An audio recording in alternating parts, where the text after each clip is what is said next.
বিসমিল্লাহির রহমানির রহিম। রিজিকের চিন্তা আপনার নয়, রিজিকের চিন্তা আল্লাহ সুবহানাল্লাহু তাআলার। সম্মানিত দর্শক শ্রোতা, আসসালামু আলাইকুম। ভরসা যদি হয় আরশের মালিকের ওপর, তবে দুশ্চিন্তার কোনো ঠাঁই নেই আপনার অন্তরে। রিজিকের চাবিকাঠি কোনো মানুষের হাতে নয়, বরং আসমানের অধিপতির হাতে।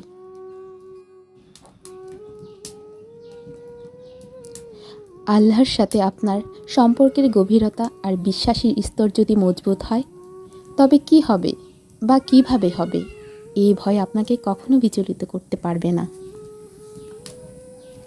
রাসূলুল্লাহ সাল্লাল্লাহু আলাইহি সাল্লামের সেই বিখ্যাত হাদিসটি স্মরণ করুন। পাখি কি জানে আজ সে কোথায় খাবার পাবে?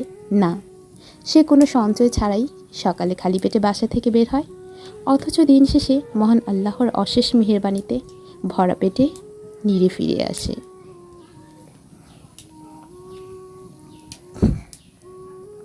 আপনার জীবনটাও ঠিক তেমনই। আপনার কাজ হলো শুধু ডানা মেলা, অর্থাৎ সততার সাথে পরিশ্রম করা, আর রিজিক পৌঁছে দেওয়ার দায়িত্ব স্বয়ং আল্লাহর।